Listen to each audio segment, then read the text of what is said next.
Thank you for listening to The Luminous Mind. Remember to subscribe to our free podcast so you won't miss any of our illuminating content. Here is episode 219. And what fuels addiction is fear, resentment, selfishness, and dishonesty.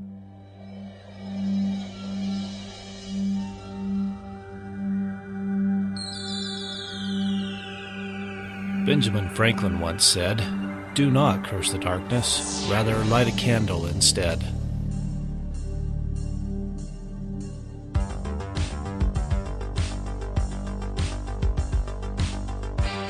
If you're ready to set your mind on fire, then prepare yourself for the Luminous Mind with your host, Rebecca Bowman.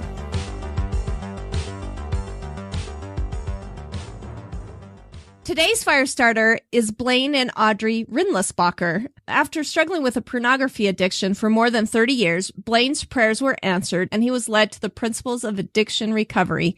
Once sober, Blaine was committed to helping as many addicts as possible. In addition to obtaining his marriage and family therapy degree from Liberty University and working with addicts on his own, he has worked in addiction treatment centers and learned valuable therapeutic methods. As he saw these methods and principles bring insight, commitment, and sobriety to other addicts, he realized that he wanted to do more. He has now coupled the principles of addiction recovery with his therapeutic methods and experiences to develop addiction recovery groups in his coaching practice at Adore Your Spouse. Watch his journey to freedom and gain additional insight and helps for addiction at adoreyourspouse.com. Welcome, Blaine and Audrey. Thanks. Thank you. Thanks for having us. It's super fun to have you here. Actually, Blaine and Audrey, they've been on our podcast before. You can listen to episode 177 and 175 to kind of learn more about them. Of course, today from the bio, we're going to do some deeper insights into addiction. And so I'm really excited to try to get into addiction recovery and the background and the inspiration behind that. Do you want to go ahead and tell us a little bit more about your experience with addiction? Let's kind of get the background and find out where that inspiration came from. Well, it's kind of a brutal background. I was 5 when I had my first memory of fantasizing about fully developed women. Wow. And that was just normal. But as I've grown up and I've had 6 children of my own, I mean, my 12-year-old, when I told him the birds and the bees, he didn't believe me. So I was like, yes. But now I look back and I don't know what I was exposed to or what, but that was a serious problem. And then as I got older, when I went through my teenage years, the battle was tremendous. I can't even explain the battle. Oh my gosh. And with an addiction, I mean, the internet wasn't out yet, but my thoughts and I had bad actions, but I was, for all intents and purposes, quite a good kid. But I did struggle. I did make some mistakes, and some of them were bigger than others, but it was a constant battle. I mean, it was the first thing I thought about in the morning. It was the last thing I thought about when I went to bed. If I woke up in the middle of the night, I thought about it all throughout the day. I mean, it just plagued me. I was religious and spiritual. And so I would go to church every week and I would talk to my ecclesiastical leader and regularly and ask for help. And what can I do? And he tried to help me. I even went to my parents one time and talked to them. And I just wanted to be better. But eventually, my wife and I got married, and she knew about it previously or prior to getting married. Then after we were married, things kind of exploded in a bad way. I never had an affair, thank heavens. But it was bad. And then the internet came out, and then pornography was everywhere, and it was so easy to get to. And I did everything I could think of. I remember putting so many filters on my computer that I could only get to 7 websites. And someone wanted to use my computer at work, and they tried, and I was like, "Well, can't I get on that?" So I was like, "Well, I can only get on a handful of sites." And they look at me, and I wouldn't say anything. I'm like, "Yeah, I'm an addict, I mean, it's easy to say now on this side of it, but on that side of it, I was embarrassed and humiliated. I didn't want to tell anybody. I was so mortified that people would find out.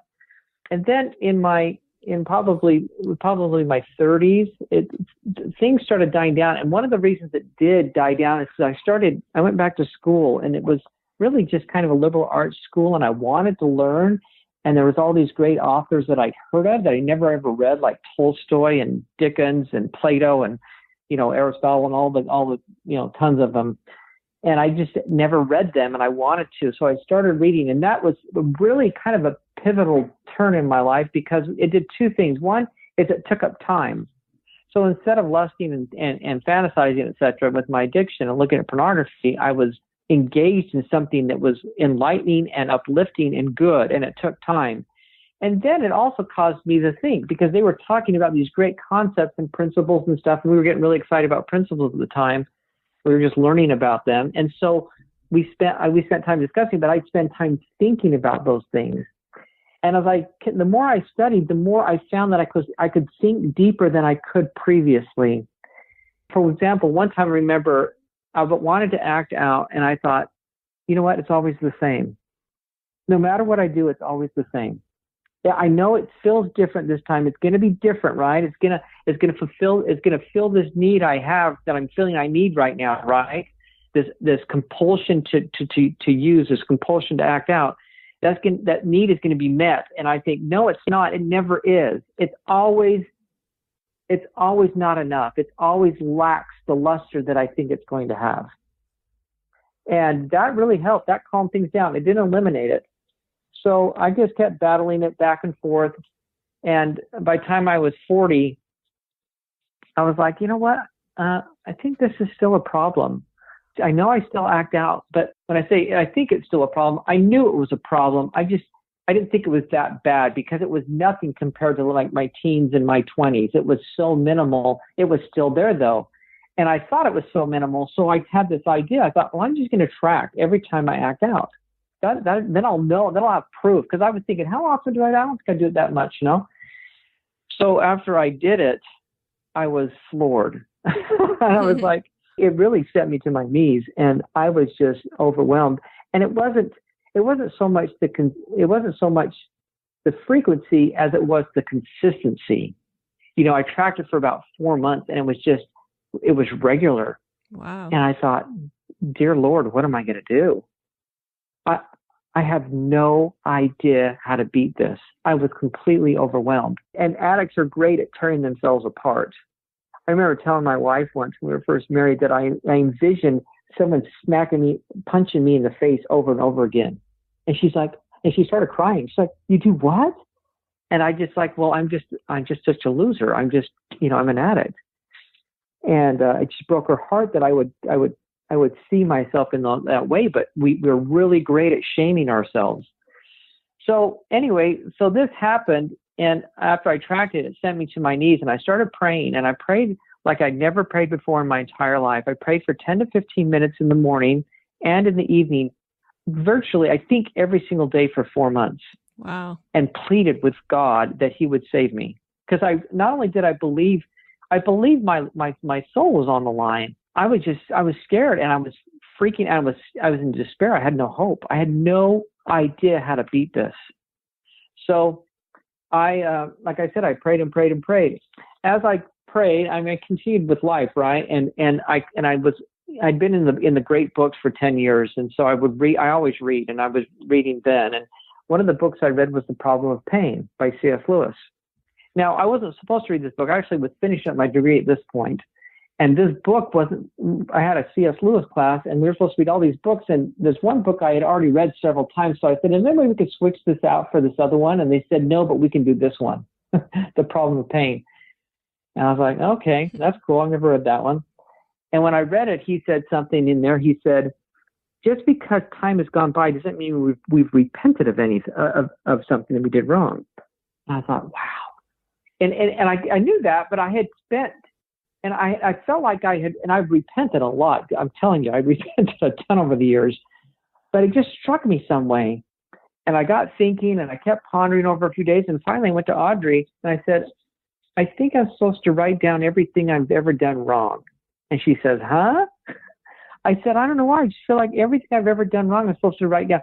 Things that were bad, things that were quote unquote sinful, things that were just wrong. Like I spent money I knew I should have not have spent, right? I made a poor purchase, and I knew at the time I was making the poor purchase, or I was holding a resentment towards someone or something like that. So she said, do it. And I did. I wrote it all down. And I went back and said, what do I do now? She's like, I have no idea. This is your thing, not mine. And I was like, that's right. So I went up to the mountains and I kind of prayed. It was weird. I didn't know really what I should do there. And I just kind of left frustrated. Well, about that time, Audrey had been asked to come and speak at a convention, and she went to it and spoke, and someone showed up from another state and said, man, you're exactly what my group needs in my state. Will you fly out to my state and do a presentation? She said, let me talk to my husband.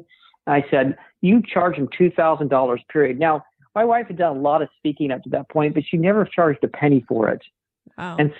And she was going to leave for the whole, like a 3-day weekend type thing. And I was like, you're going to charge at least $2,000. And I convinced her. And so she said $2,000. And the lady said, okay. And we were freaking out because we never had made any money on it. So my wife flies there, and she gets into the lady's car, and the lady said, hey, how you doing today? And she turns to her and says, by the way, my husband's a recovered pornography addict. And my wife's like, why are you telling me this? I don't even know you very well. Well, over the next 2 days, every time they had the opportunity, she would say that to her. Or she would start talking more to Audrey about her husband's pornography addiction and how he overcame it. And Audrey, I don't know how many years we were married at that time, like 17, 18 years. She had never told anybody but one person, and she got permission to tell that person. Never told anybody that I was an addict, not her siblings or anybody. But she felt all this pressure to tell her. And now we know it was God, nudging her to tell her. And finally, she just said, okay, fine, I'll tell her. Because it just kept more. The pressure was building and building and building. And she couldn't let it go. And finally, she says, well, my husband struggles with that. And she's like, oh, that's terrific. And my wife's like, huh? And the lady said, look, I'll give you a book. And if you promise to read it, I'll give you a book. And my wife said, absolutely.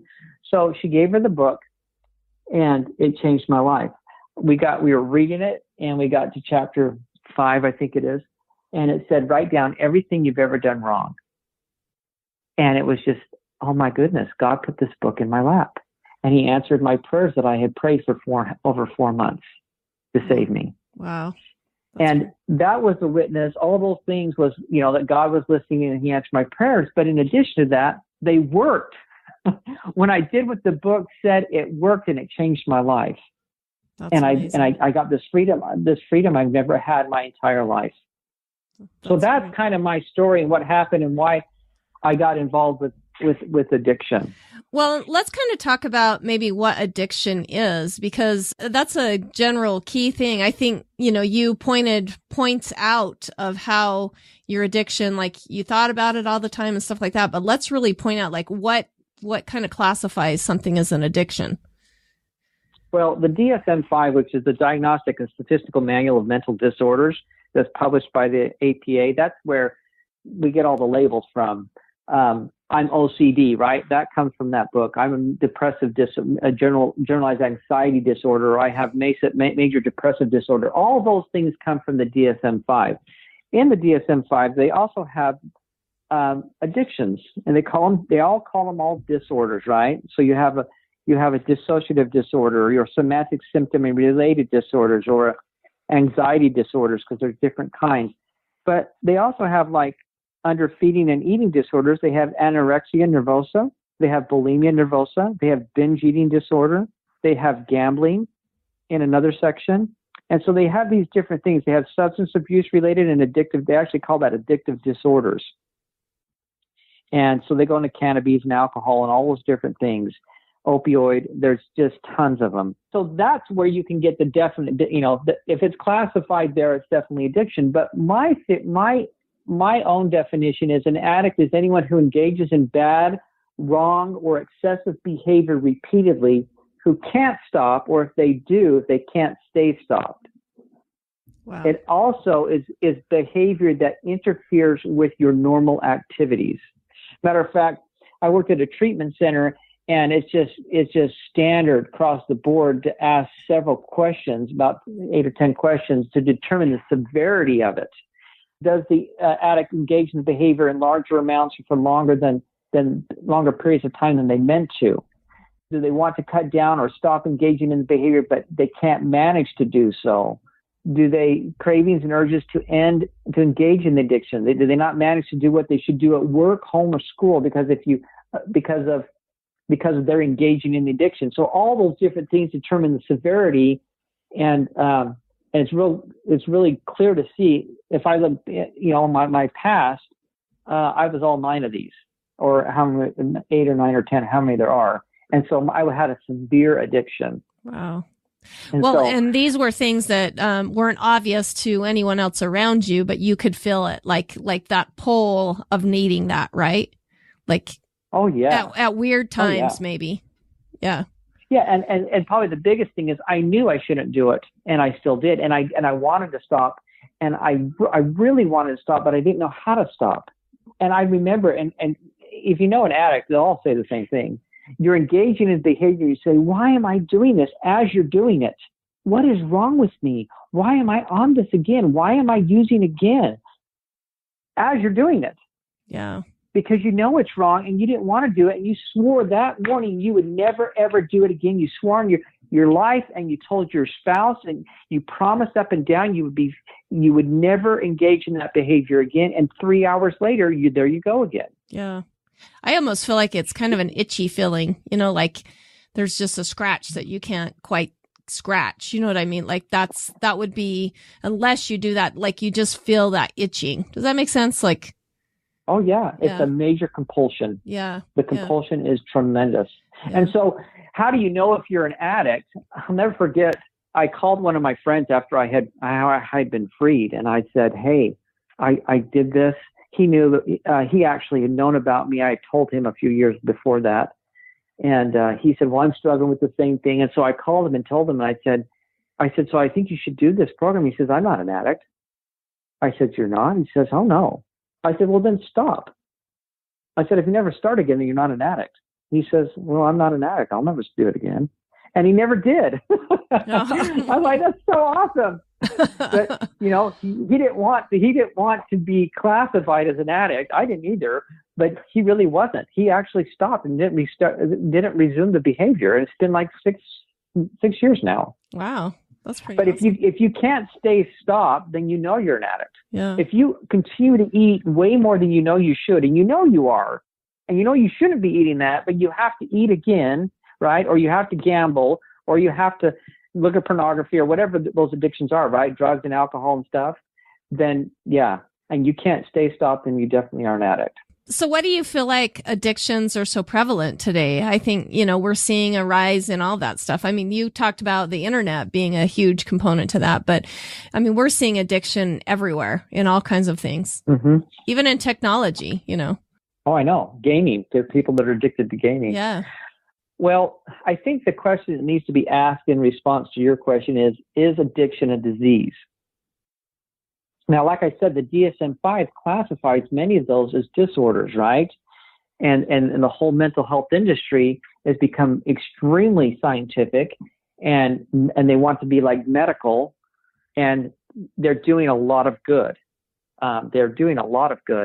But they classify these things as diseases, right? That's why. So in a drug treatment center, you can actually get. I mean, they charge a lot of money. I think they charge $3,000 to $5,000 a day, but you can go there and insurance will pay for a bunch of it because it's in the DSM-5. Yeah. But in the Alcoholics Anonymous book, they say that it's a spiritual disease. They say it's a disease. I had this out and then I misplaced it. See if I can find it real quick. So it's a spiritual disease, and they say we were also sick mentally and physically as well. But once we got the spiritual in line, then the physical and the mental cleared up. That's pretty amazing. And I believe it's predominantly a spiritual. I used to believe them 100%. It was only a spiritual disease.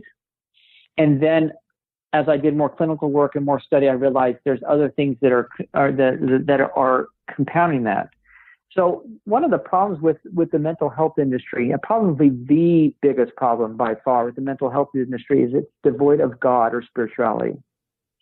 And the reason that's so harmful, especially for addicts, is because like the Alcoholics Anonymous says, it's a spiritual disease, and you have to find it with spiritual tools. Well, when people come into a clinic, they'll do a biopsychosocial. I did tons of these.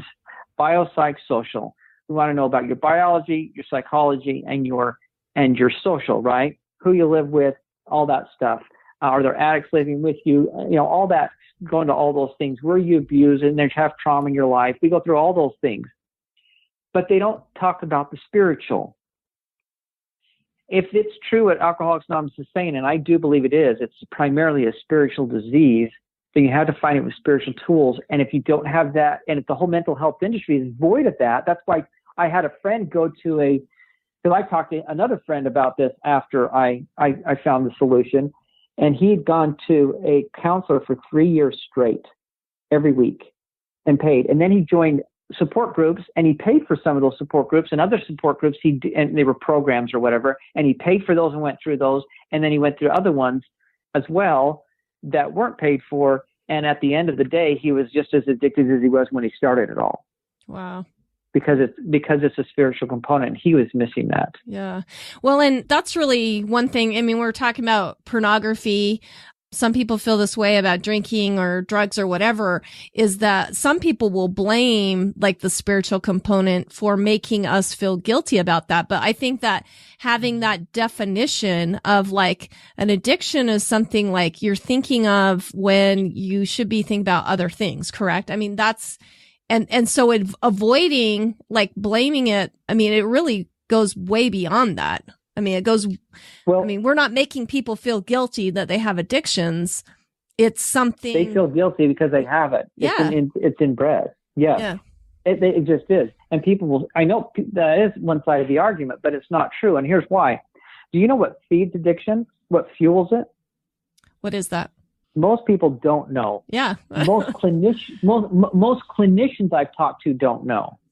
And what fuels addiction is fear, resentment, selfishness, and dishonesty. Wow. So it doesn't matter what addiction you have. That's why I can help anybody, even though they're not a pornography addict. If they're addicted to anything, I can help them because, like they say in the AA book, those are just the symptoms. The root of the cause is selfishness, dishonesty, resentment, and fear. And so until you've gone through those steps, the 12 steps, which are the 12 principles of addiction recovery, the ones that outlined in the AA book, then you're not going to get that healing and you're not going to be able to do it. Now, if you think about the antidote to those four things, what's the antidote to dishonesty? Is to be honest. It's just to be honest, right? It's very forward. What's the antidote to resentment? And I know I'm putting you on the spot. Yeah, I'm trying. So don't feel like, if you don't know, it's okay. I ask this all the time in groups and people are like, we don't know. And I was like, okay, I'll just tell you. The antidote to resentment is forgiveness. And what's the antidote to selfishness? Selflessness. And the antidote to fear is faith.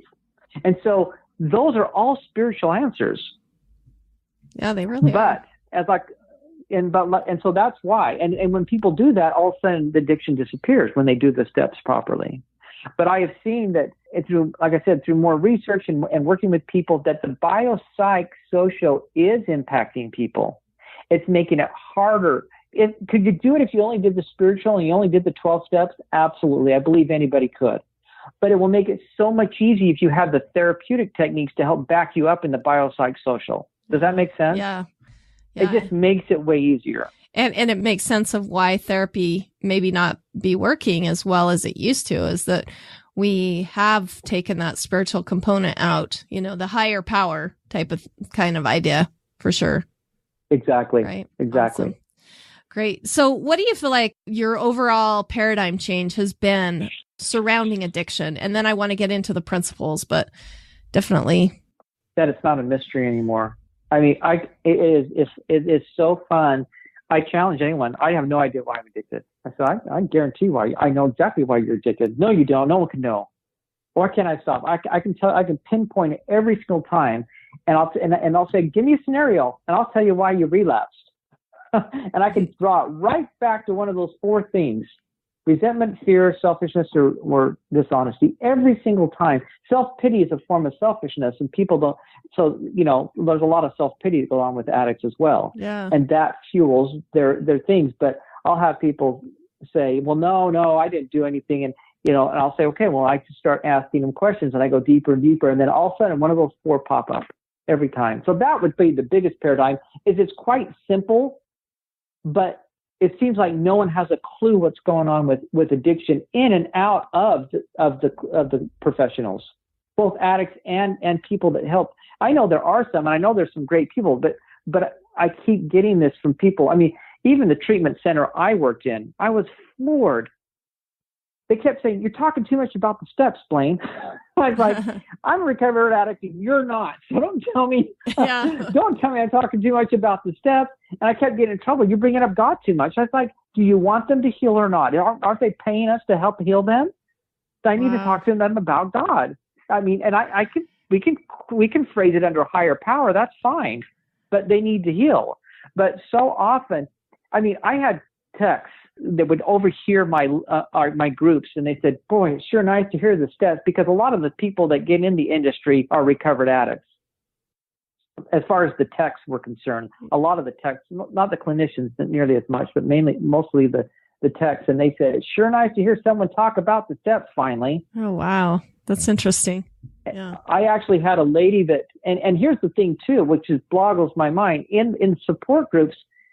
The support groups, the one thing they're supposed to do is help people through the 12 steps. I had a lady in one of my groups, and she'd been in AA for 18 years. She had 2 sponsors, and she'd only ever been through the first 3 steps. Well, that's interesting. And that was like going through public school, and you only get to addition. You never do subtraction, multiplication, division, fractions, algebra, or anything else. You're just stuck. Yeah, and then wonder why you can't do algebra, right? I mean, wonder why she can't be, why she's still an addict. Yeah. So tell me, what are really, the tools? The mystery is gone. Oh, yeah. So tell us the tools of overcoming that addiction permanently. I mean, we see people relapse all the time. So. Yes. Well, there's 12 steps, which is, every program is based off the AA. I use only the AA book when I work with people. I don't care what their addiction is, because that's the book that God sent to me, and it worked. And I understand, like I told you before, that the addiction is just a symptom. The root cause are always the same. So I've broken the 12 steps into 3 phases, or 3 stages. The first stage is submission. The second stage is the cleanse, and the third stage is maintenance.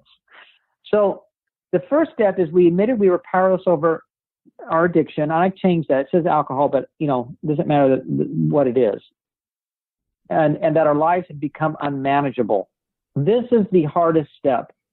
I was 40 before I got to this step.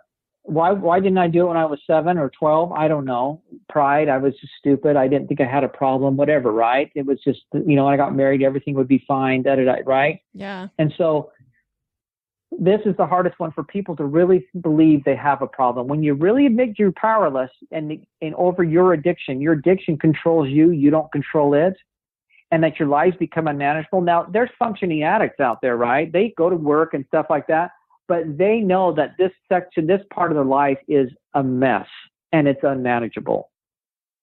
And it's affecting their relationships. It's affecting their career as the worse it gets over time. But it is definitely unmanageable. So that's one. Step 2 is came to believe that a power greater than ourselves could restore us to sanity. People ask all the time, are you saying I have people stand? Are you telling me we have to believe in God? I said, no, I'm not. The book is telling you that. And I said, no, look, isn't it worth it? Wouldn't it be worth it to believe in God to be free from addiction? I've had some people that were so atheist, and when we talked about it and we showed a little bit of proof that God exists, like how can you eat food and then it digests and it not put a hole in your stomach? How come the sun comes up, and how come there's 5 million other reasons why there's a higher power, right? I mean, there's just so many reasons. So I give them a little bit of evidence. How do you know what you should do? Even though it might put you in danger, how do you know you should do that? And how come none of the other animals on the entire planet, none of them have that same thing but man? And so it gets them thinking, But yes, you've got to believe that a power greater than yourself could restore you to sanity. And if you think about an addiction and what lengths that addicts go to get involved in their addiction and the risks they take, that's insane. Mm-hmm. And so that's why the sanity. Step 3 is made a decision to turn our will and our lives over to the care of God as we understood him. Now that's really important. And that's actually italicized in the book, as we understood him. Because some people grow up, and they might grow up in a very Christian home, right? Quote unquote, very Christian home. Yeah. And their dad beats them all the time. And they're like, and the dad's a preacher or whatever. Or the dad just goes to church every week and they're like, hey, I don't want anything to do with this. That's God, no thanks. Well, that's not God. That's a demented or a distorted or a broken person that's doing things, quote unquote, in the name of God.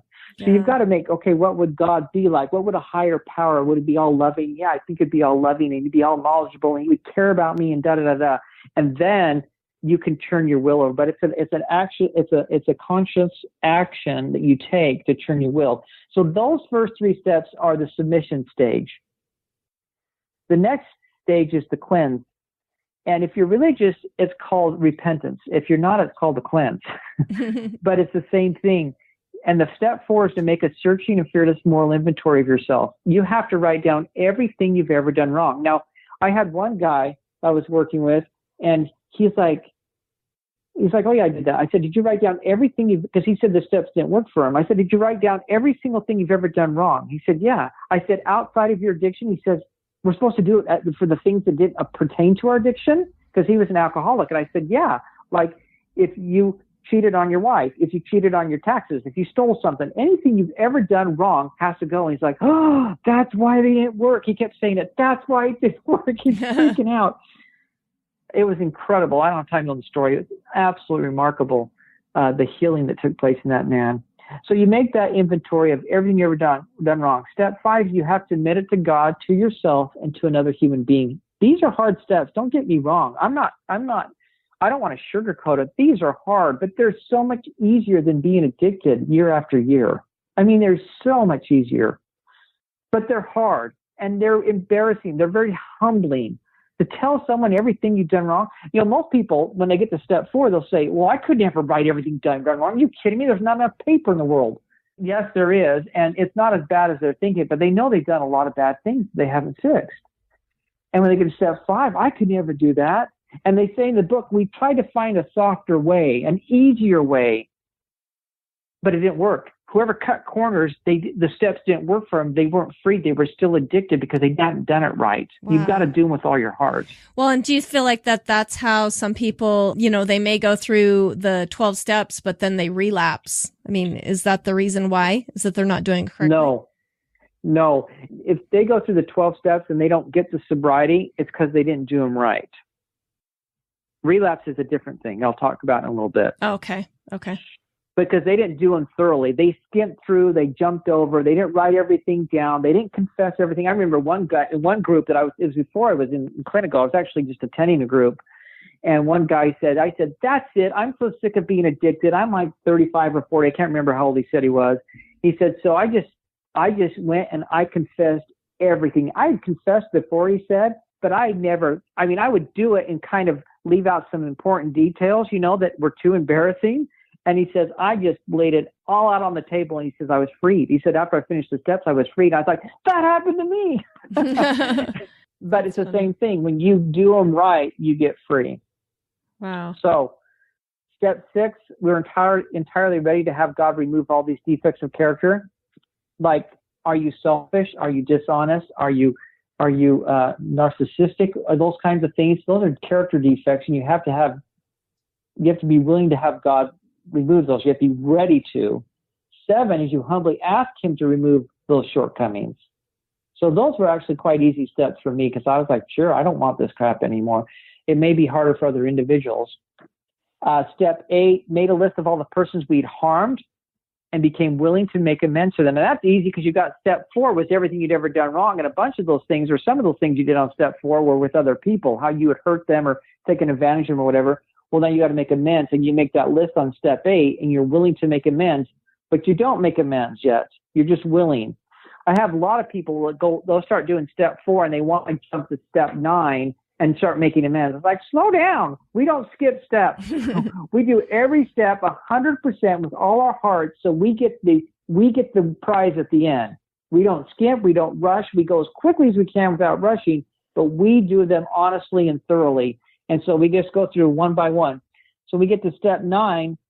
You go make direct amends, unless the person would cause more injury to someone. Now, I've worked with a lot of guys, well, and ladies, but I had a lot, when I say guys, it's both, but that would say, well, I could never tell my spouse I had an affair. Well, that I don't think, you'd want to talk to your pastor, your therapist, your bishop, whoever it is, your sponsor. When you go through the steps, you want to have someone helping you. I didn't. It would have been way easier if I had someone helping me, but you don't want, I think in most cases, you need to tell your spouse you had an affair. There's maybe sometimes when you shouldn't, it would cause more damage, but now, is it going to hurt them if you told them? Of course it is. Is it going to hurt your relationship? Well, you already hurt your relationship, yes, but you have to do it to heal. It's just required, but that's a little bit touchy, but we don't not confess something or make amends because we're scared. We don't do that because it's, you know what I mean? We don't approach someone because it would hurt them. It's the whole transformation. We're no longer thinking of ourselves. We're thinking of the other people. So you have to make amends. But most people, I mean, when I read that and as I've read the book a bunch of times, but my thought is, okay, this man sexually abused his daughter for 12 years, right? Yeah.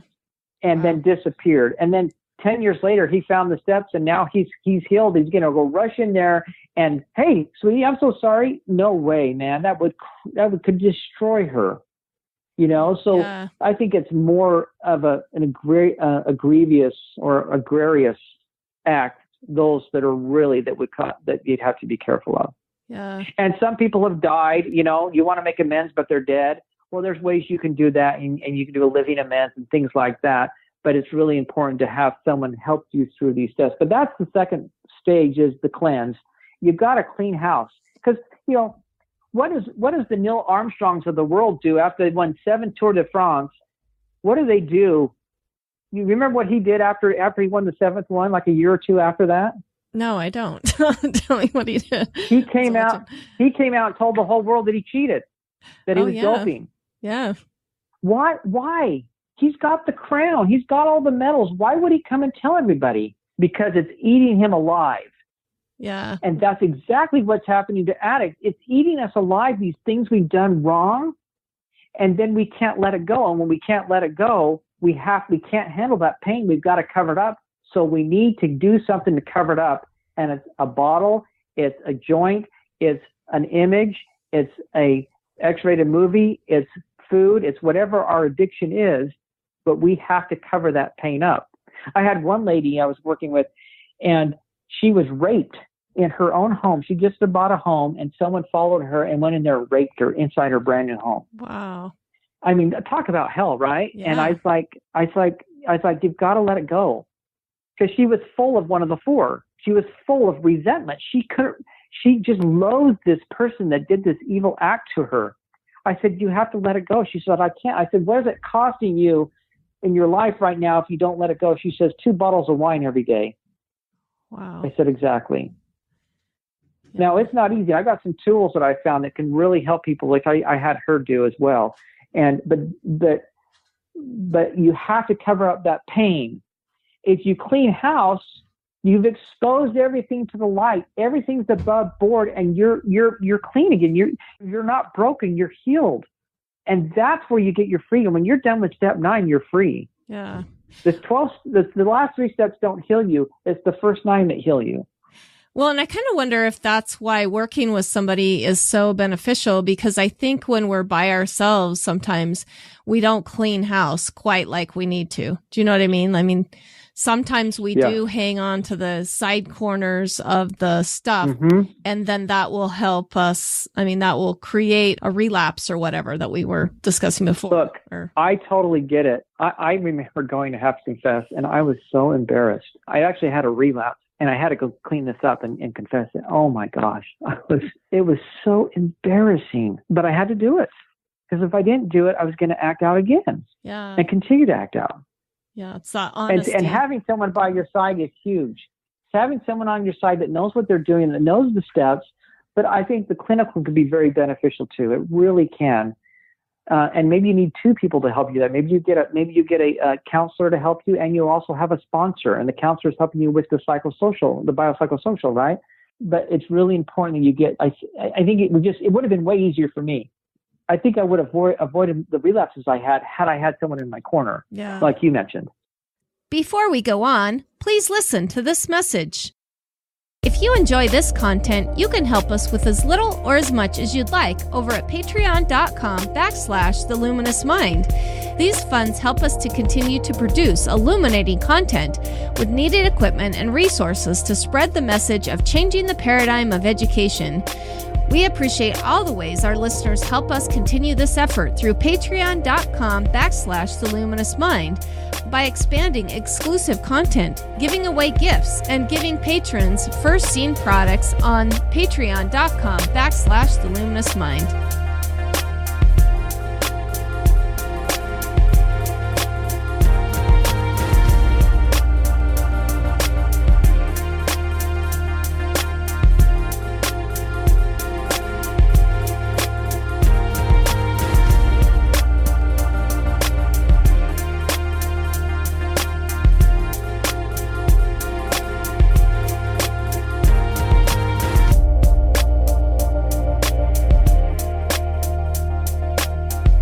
Welcome back to The Luminous Mind with Blaine and Audrey Rindlisbacher, who's helping with addiction healing. Okay, Audrey, what are some crucial ways that a spouse can help with any addiction? Well, that's a great question. The first 5 years we were married were just really brutal, and I didn't think we were going to make it. And I look back now and I realize that part of the reason that it was so hard was because I didn't have any idea how to handle it. And so I did some things that made the situation worse. And I've noticed since then, as I've talked with women and kind of been in these circles more, that, and it's not that husbands are always addicts and women aren't. And certainly the things that we're talking about today apply to anyone who loves any addict, right? Yeah. But it's easy to make the situation worse with the way that you manage the situation. So it reminds me of there were these two women that were friends, and the one woman had a husband who was a pornography addict, and she had another friend who just discovered that her husband had a pornography addiction. So she went over to this woman's house. The woman told me this on one of our calls, to talk to this friend. And she was just feeling devastated and betrayed, of course, an emotional, of course. But as they started talking, somehow the word masturbation came up. And this woman just lost it, and she just ran home crying. And the reason for that is fear and ignorance, which really go hand in hand. We are far less likely to be afraid of a situation or a circumstance or whatever it is if we understand it better, if we're knowledgeable about it. So the very first thing I would tell anybody who knows an addict, and most of us know and love somebody in our lives who's addicted, is to get your fear under control by learning about addiction. Everything that Blaine has taught, grab the Alcoholics Anonymous book for yourself and read through it. It is really genuinely one of my very favorite books in the whole world. It has taught me so much about life and spirituality, and it's just amazing. And the more you understand addiction, the less it will scare you and the less helpful you'll feel and the less likely you'll be to manage the situation wrongly. And so that kind of leads into the second recommendation that I would make, and that is to not horribilize and shame that person. Addicts are really great at self-pity and at really self-destructive thinking. They're much harder on themselves than probably anybody else could be, and they're very ashamed of what they're doing, and they know that it's wrong, and they don't want to behave that way. And so it's super important for us as the people that love them to help discern for them that they are not their behavior. This is something that of anything I ever did in our marriage, Blaine often says that really was the thing that helped him the very most, was that I constantly affirmed to him, just because I believed it, that he was above it, that he could overcome it, that he was not his behavior, that he was not this addiction, and just believing in him, but also separating that behavior and not shaming him, not saying things like, you're a horrible person, you are an addict, you this and you that, and because they're not. They are not their behavior. And just like any other bad behavior that we don't like with our children or our friends or our boss or anything, it's important that we make that distinction as much for them as for ourselves, so that we don't get, it's so easy to, and I think this is where a lot of divorce comes into play, is that the spouse is full of fear and ignorance, and then they shame that person in their own mind so much that they can't distinguish the valuable person that's behind the addiction, and so they leave. Yeah. Well, and I have a follow-up question, and I probably should have asked this first, but what happens if you're a spouse of an addict who doesn't want to seek help? Is there something you can do to help them get help? Like, because it's stressful on the family and, on the spouse itself, right? Mm-hmm. There's a couple different parts to that. Number one, there are plenty of people who, and this is why we do what we do, and this is why Blaine is working with addicts in his practice as well as couples, because there are many people who would like to get help and feel like they've tried everything, and that's how we felt. We felt like we tried everything, and so there are people who would be willing if they really believed it was going to help. Yeah. So that's part of it. There are also different scenarios. So sometimes it depends on the addiction, and it depends on how negatively it's impacting you and your family. If I had been in a situation where my daughters were at risk, I would have tried to help Blaine while we were separated. Maybe it would have eventually ended in divorce. So different circumstances are different.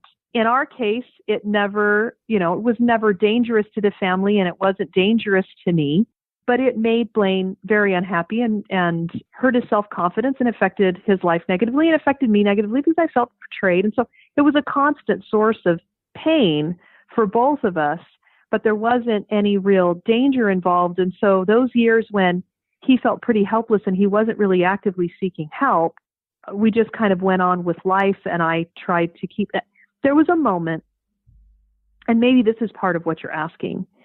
There was a moment, I don't know, maybe 10 or 12 years into our marriage, when I finally had to sit down with myself and ask myself the question, was I willing to spend the rest of my life with an addict?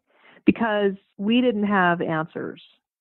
And better, it was certainly milder, but it was still there, like just this thorn, and I just decided that, I sought a lot of help from God.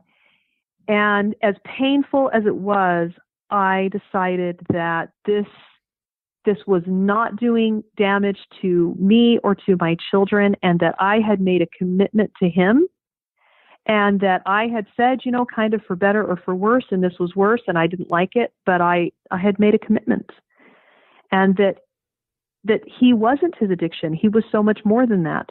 And that even though I didn't like that he would act out periodically, that our relationship was more than that. It was bigger than that. It didn't have to be that our whole lives revolved around that. And one of the things that Blaine talks about and works with people on in regards to this kind of stuff is codependency. Because the fourth point that I was going to make about being helpful to an addict is simply that that you have to focus on yourself. You've got to engage in consistent self-care, and you've got to engage in your own life mission, find your own purpose in life, and really get engaged there. Because if you don't, then by default, what will happen over time is that your emotional life and your behavior will become controlled by the addict's behavior. Mm-hmm. Your emotional life, you'll be emotionally up and down depending on how they're doing. And that can lead to codependency, which is just, really just you just lose all sense of self. And so each individual needs to kind of gauge for themselves, and this is where outside help from, an expert like Blaine or other people can be very valuable in helping someone who's struggling with these kinds of sensitive questions for themselves about, in their particular circumstances, what would really be best. But in the majority of cases, I would say that spouses owe it to their spouse to stick around because they already hate themselves for engaging in this behavior. And as long as they can live a decently normal life, as long as it's kind of medium to mild on the scale and it doesn't mean that everything's out of control all the time, I feel like we owe that to them. And so often what happens is that unconditional love leads to healing. Yeah. Because you keep valuing them, and so then they value themselves. And they're more likely to want to get help because you didn't walk out. Let me tell you this last point I was going to make. There's a book called Healing Your Marriage When Trust is Broken. Have you ever heard of it? No, I haven't. It's by a woman named Cindy Bial. This is her story. It's so amazing. She starts out the book by telling all these amazing experiences about how she met her husband and how they knew they were, meant for each other. And they're both Christian. And he actually became a pastor. And they had been married, I don't know, they had 2 or 3 kids. And they had been married maybe 8 to 10 years, something like that. And he was a pastor, and they had just moved, and he had just taken an even better pastor position in this new church. And one day he came home and he sat her down and he said, "Cindy, I've got to tell you something." She said, "What is it?" He said, "Not only do I have a rampant pornography addiction, but I have had multiple affairs over the course of our marriage. And now one of the women that I had an affair with is pregnant with my child." Wow. Yeah. So, of course, this book is so unbelievable. So she shares kind of her journey of what she experiences in those first few moments, in those first few weeks of the pain that she's in. And she's just, of course, reeling and trying to get her feet back on the ground and figure out what this means for her and her children and what she ought to do. And of course, she has every justification to walk away and everything. And so she travels home. She goes back to her parents' house, and her parents are religious as well. And she's, kind of pacing the floor trying to figure out what to do. And finally, after she's been there a little while, maybe a week or so, her mom makes an appointment for her to see their pastor. And so she doesn't really want to go, but she, just to kind of appease her mom, she decides, okay, I'll go meet with him. So she goes and meets with him, and she pours her heart out. She tells the whole story. She just weeps and weeps. And of course, she's just heartbroken, and he can see that. And he hears her out. And when she's all done talking, this is what he says to her. He says, "I would respect you if you felt that you needed to remove yourself from your marriage. What you've endured is very hard, but you are not a fool if you stay and be a part of the redemptive work in a man's life." Yeah.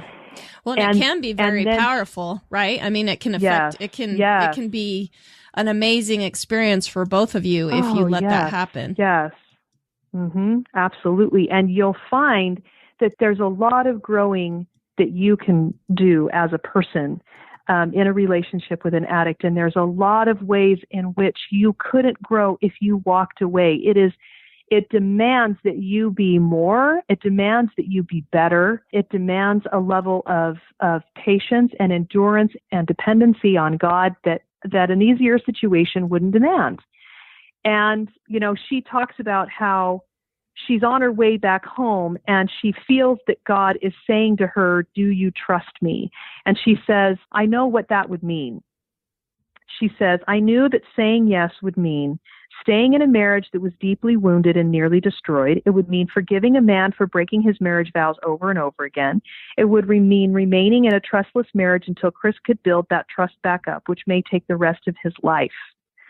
But after wrestling in prayer and remember the promises that God had made to me in Scripture, I answered yes. Through tears, through pain, through heartache, but also through hope." And so there are a lot of spiritual lessons for the person who's willing to endure, to suffer, as Jesus said, with those that suffer, and to engage in the redemptive work of another human being. And a lot of what that calls for on our side is is a solid understanding of the principle of forgiveness, to really get that it's a conditional promise that we can't be forgiven unless we forgive, and that forgiveness is not allowance and it's not being boundaryless. It is a spiritual work that we do for ourselves to stay in a good place so that we can continue to offer love to an individual who's suffering. And the person who says, well, I'm an addict, but I don't want help, or I don't need help, may just need more time, more forgiveness, more unconditional love to get to the point that the truth about that person is probably that they feel so broken. They don't feel they deserve forgiveness. They don't feel they deserve to be healed. They don't think they feel that they're beyond hope. Yeah, I love how you were keeping it positive. Like, you're better than this. I know that you have higher ideals than this. And maybe that's a way to keep reaffirming that to them. And then maybe they would finally seek help. Anyway. Yeah. I didn't mean to interrupt you. And they're not, oh, you're fine. They're not stupid. They feel your resentment. They know when you're being unforgiving and holding a grudge. They know when you're angry inside at them. And so the spiritual maturity, the spiritual growth that it requires to handle this situation properly it's a call. I think it's an opportunity, if we're up for it, that we don't want, that we didn't ask for, and that we don't always manage the right way. But we can definitely strive to rise to the occasion, and God's going to be there, and we'll find that we're better people for our willingness. And that's really the key. And Blaine talked a lot about that, the AA book, over and over and over again. The key for the addict is willingness, and the key for the loved one is willingness. Just like Cindy, a willingness to let God be in charge, to stick around and see what was going to happen, to be willing to do the redemptive work in her husband's life with him. Yeah.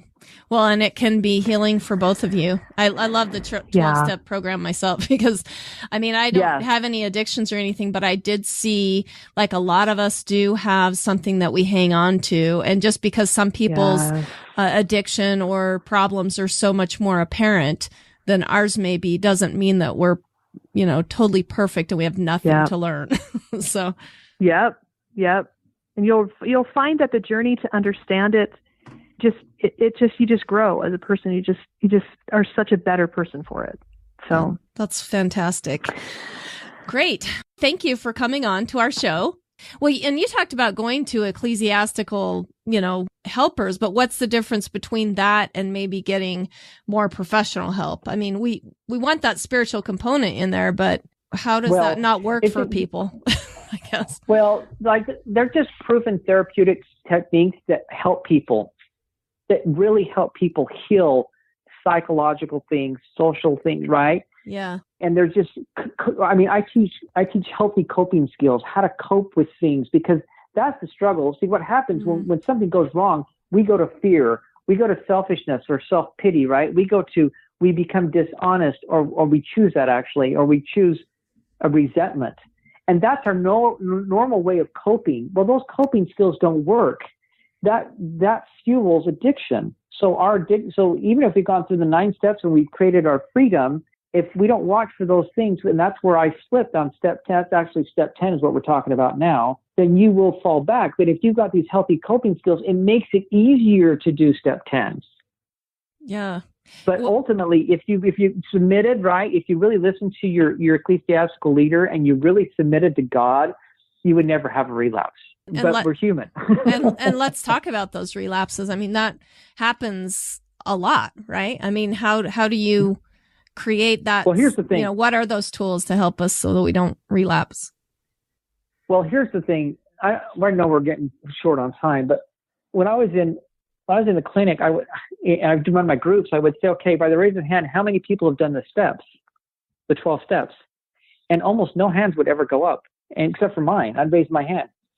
And I was like, okay, how many have sobriety in here? And I'd raise my hand. And no one else would. I was like, do you think there's a coincidence here? But every once in a while, I'd have someone raise their hand who's been through all the 12 steps. And he's sitting there, or she's sitting there. I've been through them all. Some of those were they really didn't go through the 12 steps. They said they did, but they didn't do them thoroughly. So when I asked them questions, they realized, oh, I didn't really do the steps thoroughly. Well, they didn't work. Okay. So you hadn't really been through the 12 steps, but there are some people that said, yes, I went through all 12 steps. I was like, well, what are you doing here? One guy said, I mean, he had so many tattoos, it's hard to see his face. I mean, they were, Wow. they were up on his neck, right under his jaw. I mean, everywhere, on his forehead, huge tattoos. Wow. He said, guys, the steps work. He said, I had 2.5 years sobriety, and then I quit doing step 10. I had another guy that says, guys, the steps worked. I had 18 years of sobriety, and I quit doing step 10. I just got selfish. And I just kind of said, the hell with it. Excuse the French. I'm quoting him, and he just gave in and ended back up in rehab because they quit doing step 10. So step 10 is huge. Step 10 is continue to take a personal inventory, and when we were wrong, promptly admitted it. So what does step 10 say? In the book, the AA book, they explain how to do the steps. Step 10 says this thought, I won't tell you what the thought is, but this thought brings us to step 10, which suggests we continue to take personal inventory, continue to set right any new mistakes as we go along. We vigorously commence this way of living as we cleaned up the past. So when we did steps, 4 through 9, we were cleaning up the past. That's what they're talking about. It says we have entered the world of the spirit. Our next function is to grow in understanding and effectiveness. This is not an overnight matter. It should continue for our lifetime. So steps 10, 11, 12 are the maintenance phase or stage is what I've called them. Oh, The wow. first nine heal you. You are freed of your addiction after you finish step 9. You just are. It's incredible. It's the best feeling I've ever felt in my entire life. I walked around for months thinking, holy cow, I can't believe this. I kept telling my wife, I can't believe how I feel. I can't believe how it was like they say you're placed in a position of neutrality. Someone can I could walk in and someone can be looking at pornography and I was like, well, that's great. And it doesn't even faze me. Wow. It is unbelievable when you've done it right. But we're human, right? Yeah. And we have these ways of being, these patterns and these coping skills, poor coping skills lots of times of how we handle things when something goes wrong in our lives. And so it says here, for the rest of our lives, we have to do step 10, 11, 12. And step 10 is continue to watch for selfishness, dishonesty, resentment, and fear. And I really don't have time to get into all those things, but there's little things that you can do to wake. One is wise mind. This is from dialectic behavior therapy, DBT we call it, and it's how to get into wise mind and to stop and create a window and to think before you act instead of, because people's impulse control is so poor. Addicts' impulses control are so poor that you've got to slow down and think. And there's just different things that you can do that's going to make step 10 easier. Step 11 is sought through prayer and meditation to improve our conscious contact with God as we understood him, praying only for knowledge of his will for us and the power to carry that out. So that's really strengthening your relationship with your higher power daily. If you believe in any kind of holy writ, you need to be reading it every day. Wow. You should be praying or meditating every day. You should be serving. You should be grateful and have a gratitude and have a mentality or an air about you of gratitude. You should, just different things that are going to contribute to your spirit and your relationship with your higher power, and specifically to ask him, how can you carry out his will? Today, each day you ask that. And then step 12 is having had a spiritual awakening as a result of these steps, we try to carry this message to alcoholics and practice these principles in all our affairs. Now, step 12 is you share the message. And the reason you share the message is because all the clinicians, right, all the professionals, unless they've been through it, don't know what we're going through. So they can say, just stop. What's your problem? People don't. My wife's like, why do you keep doing it? What's your problem? I don't know. Why can't I just stop? But if you've been through it, then like, oh, you understand. It's a whole different ball game. And so for 5 years almost, before I didn't work in clinic for a long time, I would just help, and I still sponsor people. I met with a sponsee last night, and we got to continue to give back and help other people. And here's what they say in the book. This is why this is so critical. And this is your get out of Dodge. This is your emergency button. If you've gone through the 9 steps and you've been healed and you feel that compulsion to act out again and you're concerned you're going to take another drink or get on the internet or whatever it is, it says this: practical experience shows that nothing will so much ensure immunity from a drinking, they say drinking or your addiction, as intensive work with other addicts. It works when other activities fail. So the key thing to do if you are feeling the compulsion is to think about somebody else. You go find somebody to help, or you're going to act out again. Wow. So it's really not like a program that you can go through. I mean, I've heard parents like say that, oh, my son went through a program. It's not a program you can just go through and that's the end of it, right? I mean, we've kind of talked about that. There's habits, daily habits that you have to do continually to keep yourself free from your addictions. Exactly. And let's say I don't have time to do that, Blaine. Well, how much time did you take doing your addiction every day? Oh, you're right. Okay. Step 10, I do in about a minute every night. Well, and just real quick, was I resentful? Was I fearful? Was I selfish? Was I dishonest? If I was, I'd fix it right then. Usually, actually, I catch myself when I do it. I can feel the resentment. I practiced it enough. I can feel when I'm starting to get resentful or selfish or whatever. And so I stop it and I fix it right then. I let go of the resentment or whatever. And then step 11, I do a half hour every day. I pray in the morning and night. I also read scripture every day and things like that. So, well, and if you're doing it all the time, it's going to be quick. If you're always asking yourself these things and you're going through these steps, it's not going to take a long time. It's when you relapse and you have to go back and start all over again. Correct. I mean, you know what I mean? Well, that was an excellent point, but let me clarify the last thing you said, because you're right. Because when I did my daily inventory yesterday, I took care of anything. So my daily inventory today is for only today. Yeah. It's not, so if you months ago, if you relapse, you don't start back at step 1. Yeah. All you do is fix it. So you'd go through step 4 through 9 for that one thing you did yesterday or today or whenever it was. Does that make sense? Yeah. Yeah. So it is a lot faster. And you'd go through steps 4 through 9 with one thing. See, when you first do them, if you're like me, you're 40 years old, how many things did you do wrong? That line list was huge. I think I had 7 pages, single space, of things I did, both sides. Wow. And I'm a good guy. I wasn't the devil. I'm not the devil. Sure, I had problems, but I wasn't evil. But we just, and now it's simple because it's just these little things if I stay on it. So that's a great point you make up. But so many people, I got to start all over. No, we just have to fix. I'll have some people I had some people come back into my treatment center, and they, like the guy that had 2.5 years sobriety. Well, he started from the day he lost his sobriety. He relapsed. He doesn't do all that stuff before that. He already fixed all that. Yeah. That's already been exposed to the light. He just got to get the recent stuff since the relapse and then fix those things. That's great. Well, tell me, what advice would you give to our listeners, that want to get through like addiction? And I actually, like I said, if you're dealing with people with addiction or even just going through it myself, it was such an empowering program to go through. I mean, I don't have any really strong addictions, but there's always things that we're trying to improve and get over. And I really feel like it's just a helpful program for that. What advice do you have to those listeners? To submit. If you think you may have a problem, you've got a problem. Yeah.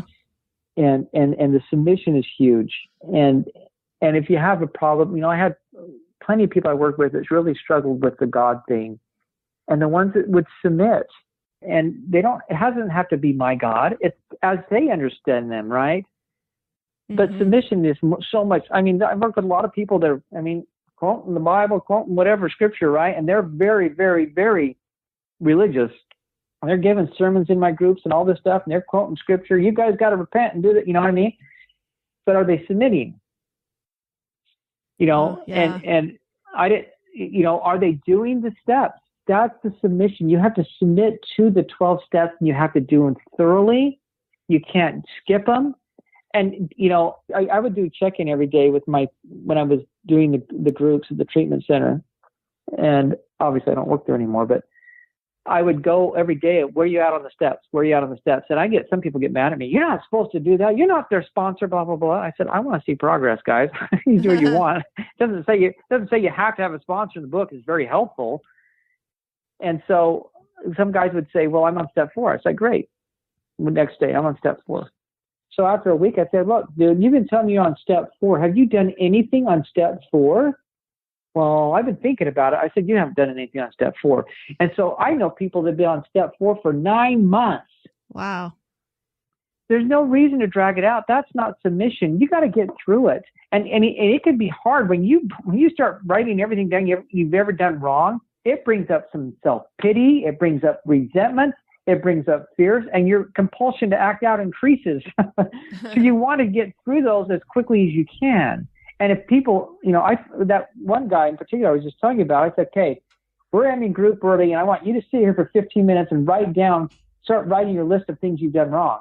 Well, the next day I said, how'd it go? He's like, I got a ton written. I was like, yeah, you started.